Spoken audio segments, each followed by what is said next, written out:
would like to ask a question, please raise your hand or membership card. I'm going to go to a very quick member in the middle. Yes, yeah, that's you. Would you like to...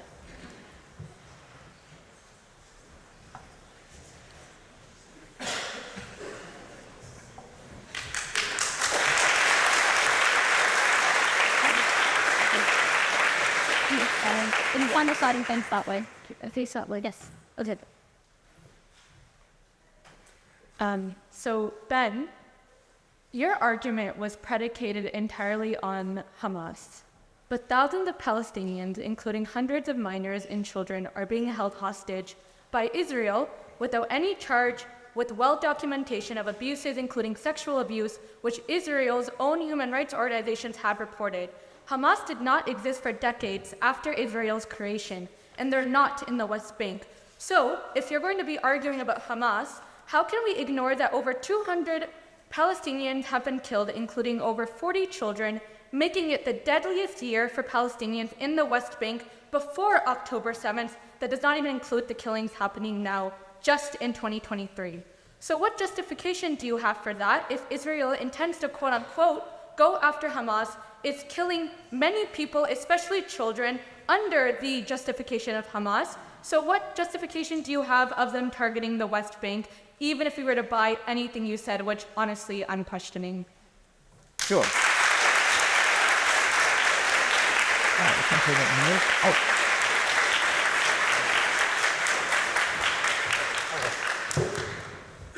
So the casualties that have been incurred in the West Bank are prior to October 7th largely. There have been many since October 7th because there have been many conflagrations between the IDF and the Palestinian Authority and Islamic Jihad members in the West Bank. There's significant violence over the course of the early part of this year. There's a breakaway group from the Palestinian Authority. It's called the Lions. The Lions were a small terrorist cell, the Lions Den. They were committing acts of terror in places ranging from Jerusalem to areas of the West Bank. And the IDF was going in and making operational decisions to kill many terrorists in these areas. There are many areas in the West Bank that have been particularly infiltrated by terrorism. That the city of Jenin would be probably the example of the place that has been most infiltrated by terror groups. It's unfortunate, but Hamas is not the only terror group in the region. Palestinian Islamic Jihad is an excellent example of another terrorist group that has wide presence in the West Bank, more so actually than Hamas. There's a Palestinian Islamic Jihad rocket, obviously, that fell on that Gaza hospital. The entire world then tried to blame on Israel. Okay, I'm allowed to respond, right? Okay. So if your entire argument, once again, is predicated on terror groups, what response do you have about the Great March of Return, which is a very well-documented incident where peacefully Palestinian civilians just marched to their own land that they have a right to go and return to, but they were killed, shot at, and murdered in cold blood? What year are we talking about? Which group are we talking about? I need more specificity. I'm talking about the Great March of Return. I know, I'm asking for more specificity because I'm unaware of all the details of what you're speaking about. So the Great March of Return is a well-documented instance where many Palestinians, after a tweet by a Palestinian, encouraged other Palestinians to go march peacefully back to their land. Which land is theirs? What are we talking about? We're talking about occupied Palestine. Are you talking about in proper Israel? Where are we talking about? Like which areas? We're talking about on the borders of Palestine, and we're also talking about their right to return to Palestine. There is no right to return. If you're talking about in Palestine, if you're talking about the land that is inside the 67 borders, there is no right of return to Haifa. There's no right of return to Tel Aviv. There's no right of return to West Jerusalem. So you have to remember that there are many, many, many elders who are older than the state of Israel. You have to remember that Palestine is not a Muslim land. You are equating this to a religious conflict. It's not. When Palestine, before it was occupied, you had Jews, Christians, and Muslims peacefully coexisting. Palestine is not a Muslim homeland. It's a land that existed where many people that are alive to this day are older than the state of Israel. So are you making the argument that any population of any time, all of their descendants now have a right to go back to the place that their great-great-great-great-great-grandfathers went? Not great-great-great-grandfather. We have grandmothers. Okay, grandmothers, grandfathers. Is that the idea that you can walk across the lines of any sovereign state and simply claim the place that you said that you had, even though you never established property rights, and say the Jordanian West Bank, or you abandon this place in Haifa? So your claim is that right now people get to walk across the border of a sovereign nation and simply set up shop in Haifa? This is your claim? So even if we were to buy what you're saying, which is obviously not true, I encourage you to Google about the Great March of Return, which was a peaceful resistance against a wrongful occupation of Palestine. Even if you were to buy what you were saying... Can you just define wrongful occupation? Which part of Palestine is occupied? You're not answering my question. I mean, I'd like you to answer mine. Terror groups. I gave you an example of peaceful resistance. Yes. I'll give you an example where people were wrongfully shot at, including children, and you still can't answer about why that's justified. So, if again, You keep talking about Hamas and terror groups, and you gave examples of other terror groups, even though I gave you examples of civilians who marched and were shot at. But even now, a few days ago, you had Palestinian people living in Israel proper, which is occupied Palestine, who are being shot at by farmers in their gardens and in their farms. And those people are being able to get away with shooting them with total impunity. So why is it that that's not true. Many of those people have been arrested. They're all currently sitting in Israeli jail. The settler that just shot at a Palestinian Have been farmer arrested. was not arrested. I encourage you to look into this. I did look into this morning. And can I please get one answer before you leave? Because this is an interesting conversation. Which part of Israel is occupied Palestine? All of Israel? There we go. There we go. There we go. So what you're calling for is the obliteration of the state of Israel, and all of this is just a cover for that. I appreciate your time.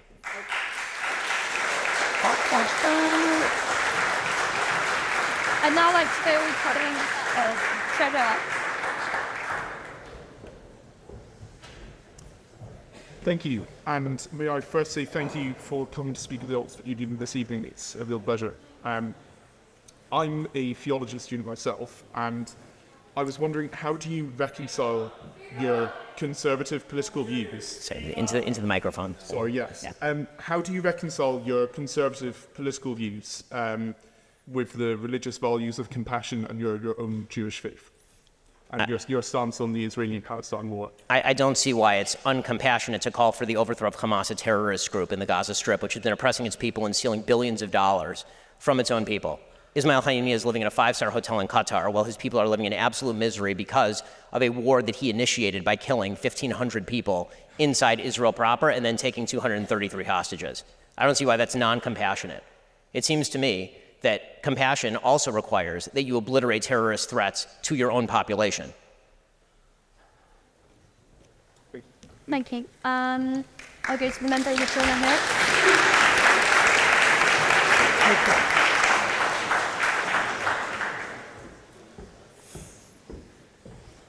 Can you all hear me?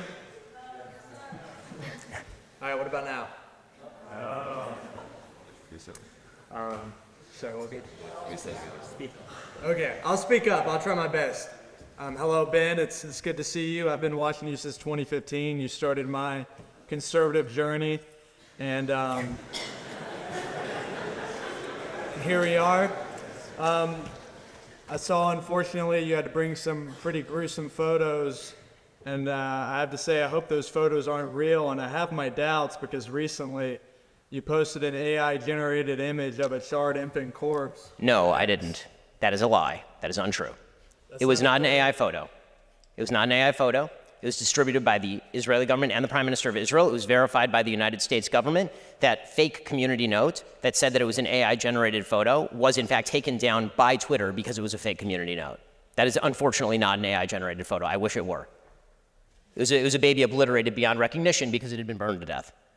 So is it the word of the IDF in Israel versus the word of No, actually, it's the photo. It's the actual camera footage taken by GoPro cameras by Hamas terrorists as they invaded Israel proper. I don't have to take Israel's word for it. A lot of this stuff was live streamed. So, to what extent, as you're posting to social media, are you willing to make sure the information you're posting is accurate, to not exchange the truth for giving aid to Israel? I'm certainly doing my damn best. I mean, there's a lot of information flowing around. I'm doing my best. On that one for sure, 100%. It is a lie that is an AI-generated photo. That is not true in any way, shape, or form.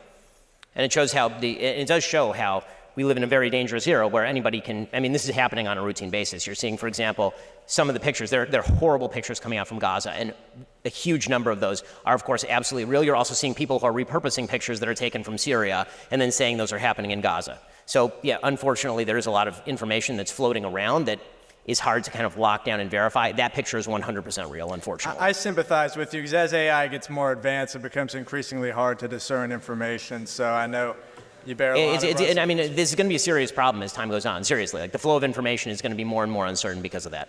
That I agree with on a general level. Awesome. Thank you for your time.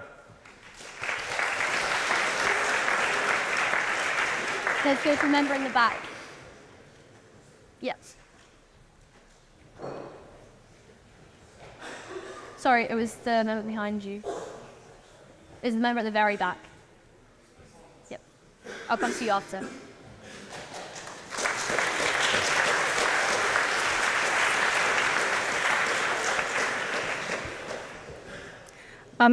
Hi. If Israel is justified in killing civilians because of the acts of terror committed by Hamas, why isn't Hamas justified in doing what it did? Because Israel is keeping 13,000 children. It has tried them in military courts. Since the establishment of Israel, 55,000 Palestinian homes have been bulldozed. So why isn't Hamas justified in doing what it did if we use your logic? So I'm going to answer your question, then I'm going to ask you a question if you don't mind. Is that all right? So my answer is that Israel would not be justified in killing Palestinian civilians because of the actions of terrorists. Israel would be justified in attempting to kill terrorists, and civilian casualties are a cost of war. That is just a reality of life. During World War II, there were 70,000 Brits who died during the Blitz bombing, and there were 2 million Germans who died, civilians who died during World War II. And I don't see a lot of monuments in Britain because of the 2 million civilians who died in Germany. The costs of war are brutal, they're terrible. They're horrifying. There's a vast difference in moral scope between deliberately going into a civilian area and murdering everyone you can find and trying to kill a terrorist who is deliberately hiding beneath a civilian area, hiding their rockets in civilian areas, starving their own people. There is a vast difference. Okay, so now I get to ask my question, if you don't mind. So my question is, do you believe that there is a moral difference between Hamas going into, for example, Kfar Aza and murdering entire families, and Israel attempting to target terrorists and accidentally hitting civilians? Israel is effectively doing the same because Gaza is the most densely populated region in the world. There are 15,000 people per square mile. So does Hamas get immunity because they're there? So Hamas gets immunity. So Israel has killed 3,500 children in the past 3 weeks. That's more children. That's more children than have died in conflicts around the world in each of the last 4 years. So just to be clear, your logic is that if you're a terrorist group located in a densely populated community and you hide behind civilians, you are now immune. Where are the children meant to go? So you're immune. Okay. That's a violation of the Geneva Conventions, but okay. You're now immune. Your logic is that if you're a Hamas terrorist... Sorry, since 2005, 23 out of every 24 conflict deaths have been Palestinian. I don't see any moral equivalency there. It's clearly unjust what the IDF has been doing to the Palestinians because there's a vast disparity between the number of Palestinians being killed and the number of Israelis. I mean, I would certainly hope that Israel is killing more Hamas This isn't members. A conflict. This isn't a conflict. This is one-sided ethnic cleansing. So, again, I'm just asking you, if based on the numbers, more Germans died than Brits in World War II, did that mean that the British were wrong in World War II? Because they did. Many more Germans died than Brits. Based on the numbers, does that mean that Britain was wrong in World War II? Britain wasn't bombing civilians.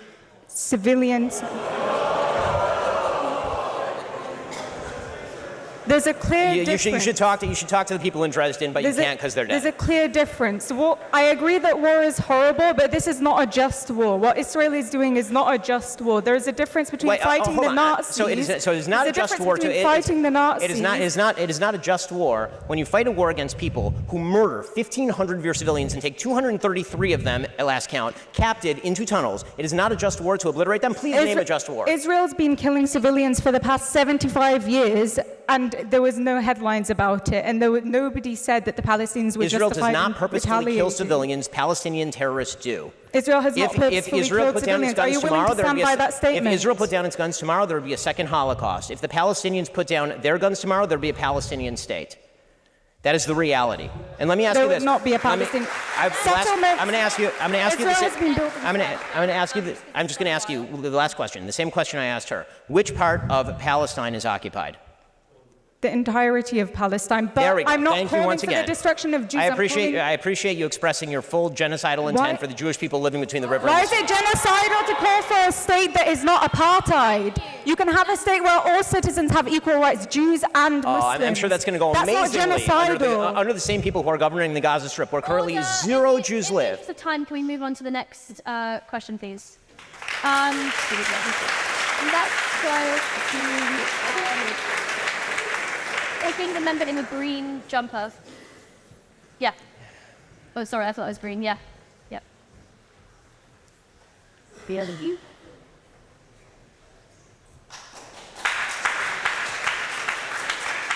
Guys,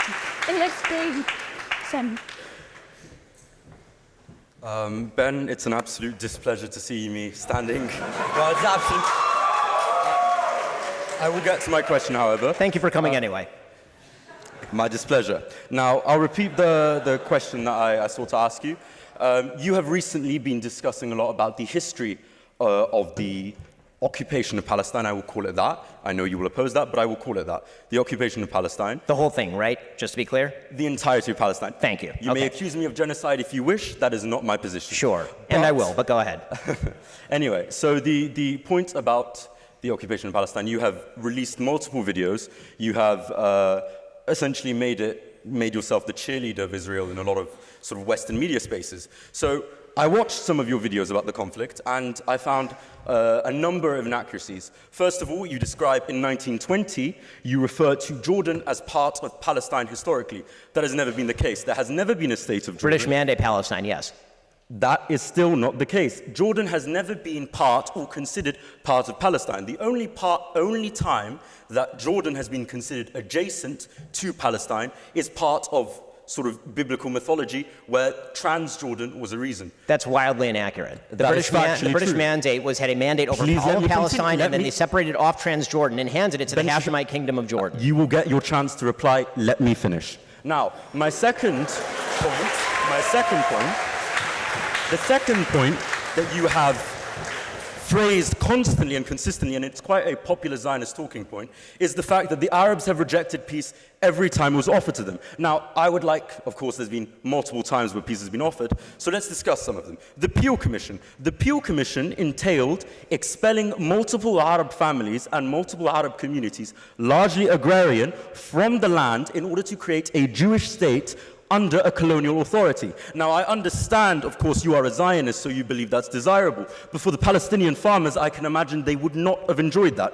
Number two, you mention that that after 1948, the Arabs had the chance to negotiate and make peace with Israel. Apart from the fact that in 1956, Israel invaded the Sinai in Egypt, unprovoked, purely due to the fact that President Nasser nationalized the Suez Canal.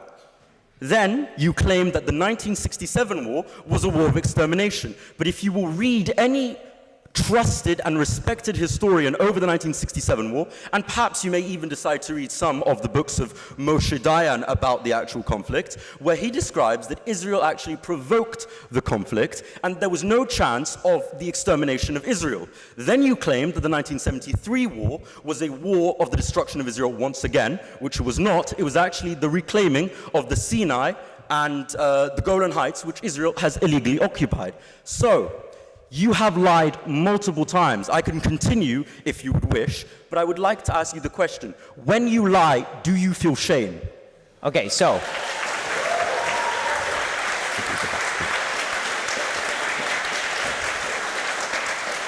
In order for me to feel shame, I would have to be lying as opposed to you just being wrong about all of these things which you are.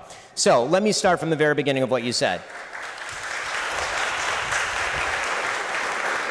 Let's try to go through the calendar. British Mandate Palestine was ruled by the British. They carved off Transjordan in 1920, and Transjordan was made into Transjordan with a Hashemite kingdom, which, by the way, is not domestic to the actual area of Jordan. So if you're talking about a colonial outpost, Jordan would be it, since the Hashemite kingdom has nothing to do with the actual Palestinian Arabs who are living in Transjordan. Talking about the Peel Commission. If the idea is that there would have to be a separation of populations in order to effectuate a two-state solution, which you deny, then I was right. Of course there was a deal on the table. The Jews accepted it. The Arabs rejected it. So you didn't did not actually undermine my case. In his there should be no deal in the first place. In his diary states... Hold on. I listened to your whole bullshit history for like 5 minutes here, so at least let me respond to it. Your entire claim is that the Arabs did not reject peace, and then in your own disquisition, you admitted that the Arabs rejected the Peel Commission plan, which was a separation between the Jews and the Arabs, which gave an extraordinary amount of land to the Arabs. The Arabs then rejected the peace partition plan proposed by the United Nations in 1947. They then proceeded to reject the Oslo Accords in 93. After that, they rejected the Wye River Accords in 98. They rejected Ehud Barak's very generous offer in 2000. They rejected Olmert's very generous offer in 2008. Every single peace deal that has been proposed by Israel or anyone else has been rejected by the Arabs for a very simple reason, which was the very first question I asked you. You do not accept that there should be a Jewish state anywhere in this region. So as long as that's the case, there's literally nothing to argue about. You cannot simultaneously maintain the position there should not be a Jewish state anywhere in the region and then tell me that I'm wrong when I say that the Arabs will not accept a two-state solution. You yourself say that there should not be a two-state solution. So the first point I'll firstly address the last point that you made about the Palestine and whether there should be a Jewish state. The point you are making there is you're suggesting that the Arabs will not accept a Jewish state. Well, the reason that the Arabs would not accept the Jewish state is multifaceted. It's complex. Let me finish. So, the reason that it's multifaceted is due to a variety of dynamics. The Zionist movement arrived as a settler colonial project, and it is described as that. You can read the books of Jablonski. You can read Zionist literature from the early 20th century. It states that it was a colonial project. Now, let's address the lies that you mentioned. Let's address the refutation that you made. In 1937, the Peel Commission, if you read the diaries of David Ben-Gurion, he explicitly states that the partition was a temporary move to ensure the conquest of the full land. In 1948, there had already been an intercommunal civil war in Palestine, which had seen Jewish defense forces versus the Arab forces. There was already a conflict that preceded 1948. To claim that the Arabs simply rejected the UN partition plan is once again ahistorical. You then make They literally rejected it. How could it be ahistorical if they literally rejected it? If there was a war beforehand, you just reject fundamentally the existence of the state of Israel, period. When so I how can... attempted to interrupt you, I was told to silence. So I would ask you again, please shut up. My point now, I would like to continue, and you then mention what was the peace plan you mentioned after? Okay, which one should we do? Should we do the? We finished 1948. What after? Okay, so there was the 2000 peace plan from Ehud Barak. Okay. There was the 2008 peace plan from Ehud Olmert. There's the pullout of Israel from Gaza Strip in 2005, handing it over to Hamas. Let's get the next person up now. All right. Thank you very much.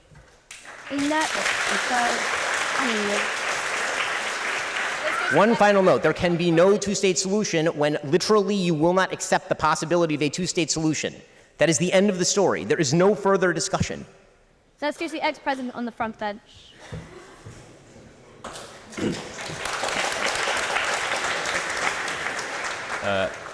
Thank you, Ben. I'm not going to ask any questions about Israel-Palestine, but I wanted to ask something about what you touched on in your opening remarks. You said that the reason you feel called to speak out, one of the reasons you feel called to speak out about what's going on in Gaza at the moment, is that you think that it is a question about the West standing up for its values and asserting its identity and knowing what it is. I put to you that perhaps the reason that is so controversial, and you saw 100,000 people marching in London on Saturday before that, etc., is that the West, or many countries in the West, no longer have a sort of common sense of what they are as nation states and therefore what they should stand for. Do you think that's true? Yes. And what do you think the consequences of that are? I mean, I think the consequence of that is dissolution of the West. I mean, if the West is not going to be muscular in defense of whatever it believes its core values to be, then of course it's going to be overtaken by alternative sets of values. Is it the replacement of the West if it just adopts a new value code? Yes. I mean, if the West is to mean anything other than a location, it's going to have to mean a set of values. And those values traditionally in Britain have meant things like classical liberalism. They've meant things like freedom of religious worship. These are all aspects of the now Anglo-American system. that have been adopted across the pond as well. And when those values fall away, what you end up with is a morally relativistic state that cannot stand up for its own values and has no reason to continue. So do you think that collapse of a communal moral code is now inevitable? Not at all. I don't. In fact, I think that there is going to be quite a backlash to the insane self-blinding that has taken place by the West. This belief that everybody is at root thinking the same sorts of thing and engaging in the same sort of incentive structure. I do not think that that is the case. I don't think the West always believed that. This is not to say the West is perfect, that the West hasn't made enormous and horrifying mistakes. The West certainly has. But the West value system is certainly better than the other value systems that have been made available to the planet over the course of the last couple of centuries. I'm sure you'd agree with me in that the foundation of a lot of the moral code of the West is sort of Judeo-Christian. Do you think that mass secularization post the Second World War, at least in the United Kingdom, it's been much more delayed in the United States? Yes. I mean, I think that the religious Judeo-Christian values that have been brought into the secular world by a diverse society, and then sort of secularized in terms of the way they've been embedded in our laws. Yes, I mean, I think a lot of the Enlightenment values that originally had their roots in Judeo-Christian culture, I think those are beginning to wear away. I think that we're suffering from what one author called the cut flower syndrome, that if the idea is that Judeo-Christian values have to undergird a system of Western liberalism where there has to be a common agreement in terms of the things that we hold dear and the kind of good that we hold as the highest good in order for there to be room to stick and move within that good and toleration of minorities and the marginalized within that same framework. It has to be an agreed upon framework. When you cut that off from its fundamental religious roots, it's very difficult for the flowers to survive. They can survive for a little while in water, but eventually they wither. So if you don't think, can I ask one more question very quickly? Fine. Thank you. If you don't think then that the loss of a common moral code is inevitable, do you therefore think you'll see massive, rapid desecularization of the West? I think that you will see that. I do think that you're going to see people seeking community. I think that we've seen extraordinary isolation of people, atomization of people. This is particularly true during COVID, and I think people are seeking a sense of community. I think, unfortunately, many people are seeking community in political movements, which is quite dangerous. Atomized individuals tend to band together in revolutionary movements, but I think the substitute for that would be to re-engage with a lot of the local and important institutions that used to provide the foundation for a happy life for people, and those traditionally were family, church, synagogue, mosque. Right? I mean, those would be the things that people engage in. Thank you. Let's go to the next group. So it's on the member to the right. Yep. Yep. Good. Yeah, yeah. Thank you very much for being here. I wanted to ask you a question about the American political climate. So your analysis of the previous two American presidential elections and your forecast for the upcoming 2024 election is that the candidate against whom the election is a referendum will lose. Do you think this is an inevitable consequence of America's two-party political system or just a recent trend caused by the nature of candidates offered to the American electorate? No, I think it's probably an inevitable consequence of a two-party trend. I think it's very difficult to think of a presidential election that was a positive referendum on the candidate. Probably the last one in America was 2008, where people positively voted for Barack Obama because they thought of him as a transformative figure. But that's a rarity. The usual nature of politics is sort of negative in orientation. And so I don't think there's anything unnatural about that. My only call has been that both parties should nominate somebody who's sane. First party to rationality in the United States is likely to win. Unfortunately, we have on the one hand a geriatric doctrine, and on the other hand we have Donald Trump. So it's the American people chooses its own candidates, and as H.L. Mencken said, the democracy is the theory that you ought to get what you deserve. The American people are about to get what they deserve, good and hard. So that is what it is. So on that note, do you think that the states would benefit from a stronger third party like we have in the UK or in Canada, for example? I don't think that the system lends itself to it very well because, again, it's not a parliamentary democracy. I mean, the idea in the United States is very much built around this sort of binary two-party system. It's very difficult for a third party to make serious inroads. What we have seen over the past few years, it's a lot easier to take over one of the major parties. Right? Trump effectively took over the Republican Party from the inside and changed it around himself. And you can see something similar that could easily happen inside the Democratic Party. Actually, Bernie Sanders has been quite successful at moving the Democratic Party significantly further to the left than it was even 10 or 15 years ago. Okay, thank you very much. Thank you. Let's go to the member in the right hand here. Yeah.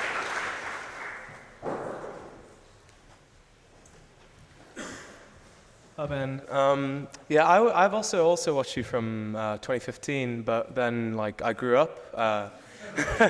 I became a lefty, but yeah. So I wanted to ask. So you're one of the more common sense Republicans out there because you're not a complete Trump fanatic, right? I think you support Ron DeSantis. Is that right? In the current primaries, yeah, I'd vote for DeSantis in a primary. Very good. So I was thinking, why do you not? Let's say Trump wins. Why do you not come out and support Biden? Because you clearly don't like Biden, right? And everyone has their own political views. But Trump seems to me to be a fundamentally serious threat to American democracy, which Biden simply isn't. So Trump's called for the suspension of the Constitution, and he's facilitated an insurrection. Biden's done neither of those things. He's been fairly milquetoast president. So why don't you endorse Biden? So I disagree with some of the premises of the question. So number one, as far as Donald Trump being a serious danger to democracy, I think in the best of his imaginations, he probably would be in many ways. But this constitutional system is extremely durable. January 6th was not, in fact, a serious threat to American democracy. It was a serious threat to American order. It was not a serious threat to American democracy. There was no point in time on January 6th where there was a real possibility that a military coup had been launched and Donald Trump would retain the presidency after January 6th. It just was not going to happen. So the institutions of the United States and the legal institutions remain quite strong, and we're able to hem in whatever Donald Trump's peculiar desires are on the one hand. On the other hand, there are different types of threats to democracy. So Joe Biden, for example, has used the power of the executive branch in new and exorbitant ways. Most obviously, for example, when he tried to use OSHA, which is the Occupational Safety Administration, he tried to use that to cram down, for example,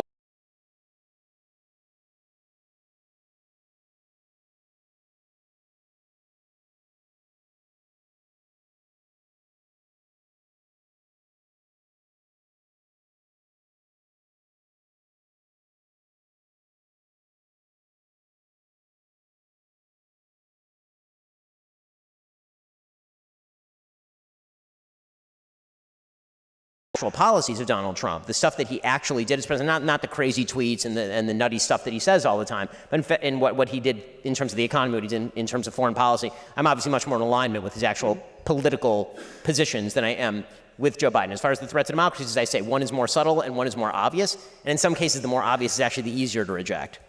Well, I don't know. This position seems quite strange to me because you've essentially conceded that Trump does not believe in American democracy. He doesn't believe in American institutions. But I think he believes in Trump and pretty much nothing else. Yes, I think he believes in Donald Trump and not much else. Yeah, precisely. But okay, sure, he might not be able to create the Trump dictatorship, but is it really healthy for a democracy to have a leader in charge who does not believe in any of America's institutions?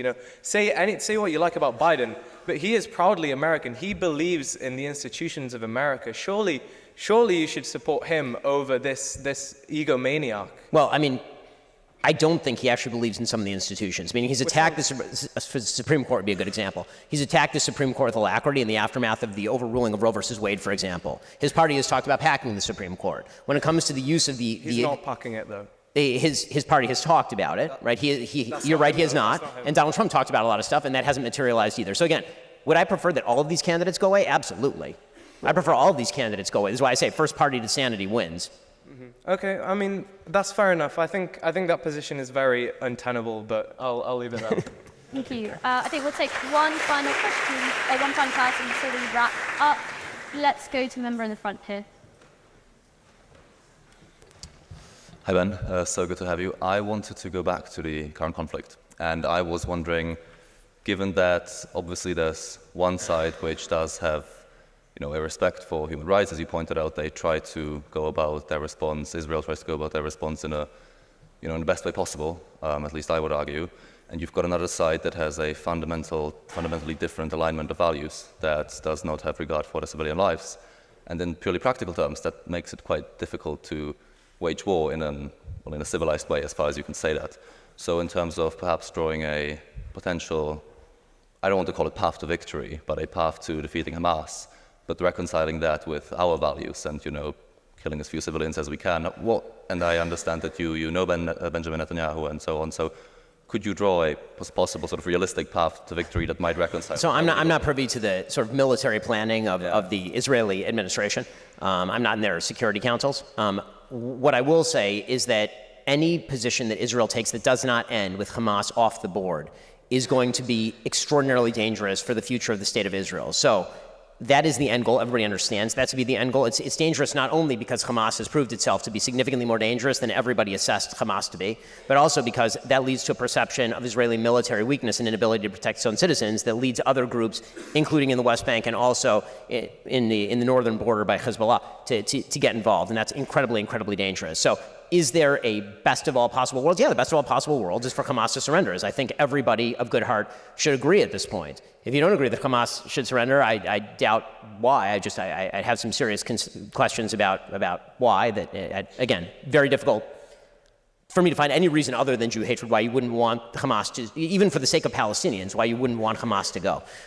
That would be the most obvious bill. Is Hamas going to do that? Probably not, which means that it's in everybody's interest, or should be in everybody's interest, to depose Hamas as quickly and easily as possible. They've made it incredibly difficult. Obviously, the tunnel system, they have some 300 miles of tunnel underneath the ground. They've stolen billions of dollars in order to pursue that. They've built up resources under there.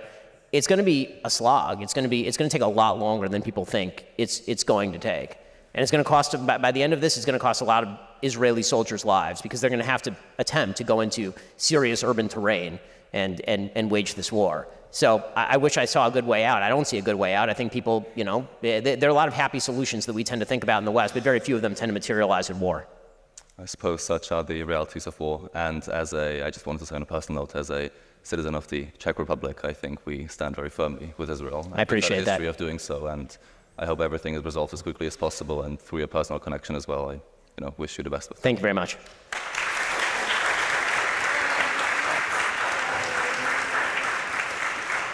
Let's go to the election member of standing committee.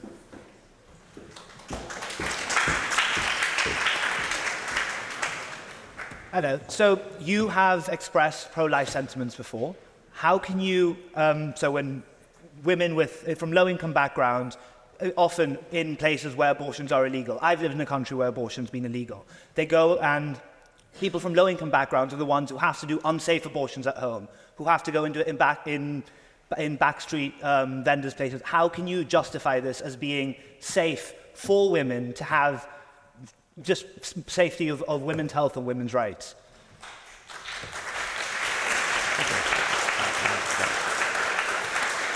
The argument in favor of legislation against abortion is to protect the life of the unborn. The ideal would be that people don't violate the law in order to pursue an abortion. If you violate the law in pursuit of an abortion, you're obviously violating the law. I mean, I'm not sure what to say about that, other than I'm not interested in women dying in back alley abortions because I'm not in favor of abortions. But women are going to have, people have abortions anyway. Abortions happen whether not in the same numbers, I mean. Well, if it's just high income women do have the opportunity to travel abroad and have abortions, whereas it's particularly low income women who suffer the brunt of having to do at-home abortions, and it's unsafe and it results in people dying. Do you really think that it's safe for women's health to allow, whereas we can allow it in a safe facility, and it can prevent women dying, it can prevent people dying in unsafe abortion places? So, I mean, we're starting from completely different premises, and we're trying to reconcile the premises. So you're starting from the premise that the top priority is that a woman who violates the law to terminate her pregnancy, her safety is the number one priority. My number one priority is protecting the baby that's growing inside of her. So my answer to rich women are absconding in order to terminate their unborn child, that when women are absconding to do that, if they're rich, my preference would be that it hit everybody equally, meaning I don't want anybody getting an abortion, rich or poor. So as far as the second follow-on effect of that, obviously any law is going to have horrible downsides. That's true of literally every law. But the question is, when you're making a law with regard to, say, abortion, what are you attempting to prohibit, and how many lives are you preserving in the process of doing that? Abortions are going to happen anyway. Well, I mean, I understand that argument, but the fact is that when you make it significantly more difficult to get an abortion, fewer people get abortions. I mean, that's the entire purpose of having a law against abortion. That's why people, presumably, who are pro-choice don't want there to be laws against abortion. Yeah, mostly don't want people to have laws against abortion lots of the time so that people can, have them in a safe environment. But have them at all is sort of the first part of the sentence, right? Yes. Yeah. Thank you. We don't have very long left, so just before we wrap up, I wanted to ask two final questions. One of them is, this didn't come up yet in the interview, but you've been quite vocal in your criticisms of the Black Lives Matter movement stating that all lives matter. But throughout this interview, you have not equally defended Palestinian lives, the civilian Palestinian lives, in the way that you have Israeli civilian lives. So when it comes to Israel-Palestine, do all lives not matter then? So first off, it's a wild mischaracterization of the position that I've obviously expressed to you. You literally asked me, do I value Palestinian lives the same way I value Jewish lives? And I said, yes, I don't believe that the act of evil in targeting a Jewish child is the same as a military attempting to target a terrorist who's hiding behind a baby. So don't mistake the position, please. When it comes to the all lives matter position, of course I believe that all lives matter. My fundamental disagreement with Black Lives Matter is I don't agree with their premise. Their premise is that black people in the United States are being uniquely targeted by law enforcement for murder, and I don't think that the statistics prove that. I don't think the evidence is there for that. So I don't agree with the fundamental premise of the Black Lives Matter movement. Not that I don't believe that black lives don't matter. Of course black lives matter. They matter exactly the same amount as every other human life. But again, there's I think, a willful attempt to misinterpret my position on some of these issues. Okay, thank you. And one question that we ask all of our guests who come here, if you could leave our members with one thing to think about, what would it be? I mean, I think that tonight, the thing that I would leave with is the same thing that I came in with, which is that there are certain values that are worth protecting. There are certain values that are worth protecting. And one of those values is the value of understanding, the value of understanding clear moral differentiation, which obviously has been completely obscured. I think tonight we've seen some evidence of people obscuring some clear moral differentiation between the targeted burning of babies in their homes in front of their mothers by shoving them in an oven and people attempting to kill terrorists who are themselves putting civilians in harm's way in violation of the rules of war and the Geneva Conventions. And if you're one of the people who's making this sort of moral equivalence, I ask for you to check your own heart. And if you're one of the people who's watching people make this moral equivalence and being convinced by the supposed complexity of the issue, I ask for you to check your brain. Thank you.